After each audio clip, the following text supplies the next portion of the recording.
Doctor CB আনন্দ বোস তার চোখে মোদিজির মূল্যায়ন, তার এটা ব্যক্তিগত তার ওপিনিয়ন, কিন্তু আমাদের সার্বিকভাবে ভারতবাসীর মনে হয়েছে যে ভগবান যে কাজগুলো অন্যদের দিয়ে করাতে পারেননি, তার জন্যই তারা এই ধরাধামে নরেন্দ্র মোদীর মতো এক মহামানবকে পাঠিয়েছেন।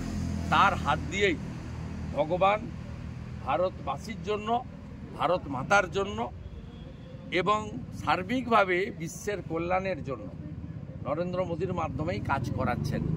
এটা আমার কথা নয়, স্বামীজির কথা। স্বামীজি বলেছিলেন যে আমি অল্প সময়ের জন্য পৃথিবীতে এসেছি মনুষ্যত্বের মধ্যে ঘুমন্ত দেবত্বকে জাগ্রত করি। তাই মানুষের মধ্যেই দেবতা আছে এবং দেবতা কোনো একজন ব্যক্তিকে উপলক্ষ করেই তার চিন্তা ভাবনা, তার ইচ্ছাকে কার্যকর করেন। সেইটা হয়তো নরেন্দ্র মোদীজি রাজনৈতিক বিরোধিতা করার জন্যই বাংলাকে আর্থিকভাবে বঞ্চনা করা হচ্ছে।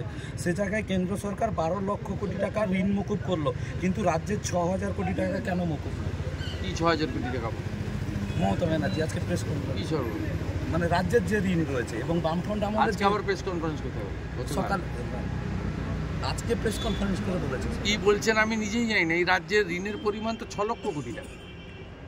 6000 কোটি টাকা কেন মুকুব? 6000 কোটি টাকা যেটা বামফ্রন্ট আমলে, বামফ্রন্ট আমলে ঋণ ছিল 1,98,000 কোটি টাকা। চোর মমতা সেটাকে বাড়িয়ে 6 লক্ষ কোটি টাকা করেছে। বামফ্রন্টের আমলে বেকার ছিল 1 কোটি, চোর মমতা সেটাকে 2 কোটি করেছে। বামফ্রন্টের আমলে পরিযায়ী শ্রমিক ছিল 5 লাখ, চোর মমতা সেটাকে 50 লাখ। সাংসদ দীপক অধিকারী হঠাৎ তিনি 12.5 বছরে 21,000 নতুন মদের দোকান দিয়েছে। এটাই হচ্ছে ওনার সাফল্য। আর প্রতিটা বাজারে গেলে 10টা টেবিল, 10টা টুল, ডিয়ার লটারি। আর সোল্ড টিকিটের লটারি লাগে না, আনসোল্ড টিকিটের লটারি লাগে। আর লটারি পেয়েছে কে? অনুব্রত মণ্ডল, কন্যা সুকন্যা,